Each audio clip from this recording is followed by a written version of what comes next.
আসসালামু আলাইকুম রহমতুল্লাহ। সম্মানিত দর্শক ও শ্রোতা, মাগরিবের নামাজের পরে সূর্য যখন পশ্চিম আকাশে লাল রং যখন থাকে, ততক্ষণ পর্যন্ত আপনি যদি আল্লাহ সুবহানাহু ওয়া তাআলার একটি নাম যদি জিকির করতে থাকেন, ইনশাআল্লাহ আপনি কখনো অর্থ শূন্য হবেন না এবং টাকা পয়সা হারা হবেন না।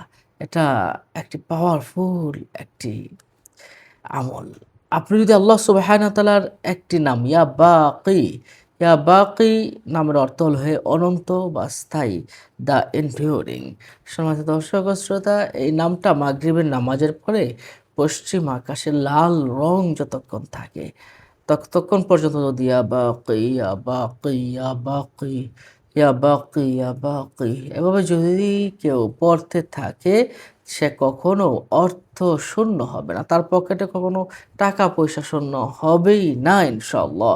এটা আশরাফ আলী থানভী রহমাতুল্লাহ আলাইহি সহ বুজুর্গানে দিনগণ এই আমলটার ব্যাপারে তারা লিপিবদ্ধ করেছেন।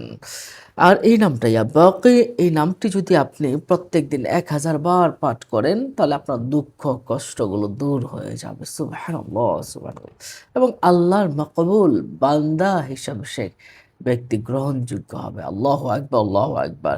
এবং আল্লাহ পাকের কাছে যে দোয়াই করবে সেই দোয়াটাই কবুল হয়ে যাবে। খুব পাওয়ারফুল একটি নাম ইয়া বাকি, ইয়া বাকি, ইয়া বাকি। সুবহানাল্লাহ, সুবহানাল্লাহ। কি পাওয়ারফুল একটি নাম। বুঝতেই পেরেছেন। সম্মানিত দর্শক ও শ্রোতা, যদি কেউ এই নামটি আপনি পড়েন, তাহলে আপনি অর্থ শূন্য হবেন না। নিশ্চয়ই বুঝতে পারছেন। এমন ধরনের ভিডিও পেতে চ্যানেলটিকে সাবস্ক্রাইব করে রাখুন। পরবর্তী ভিডিও পেতে আমাদের সাথেই থাকুন। দেখা হবে পরবর্তী ভিডিওতে। আসসালামু আলাইকুম ওয়া রাহমাতুল্লাহি ওয়া বারাকাতুহু।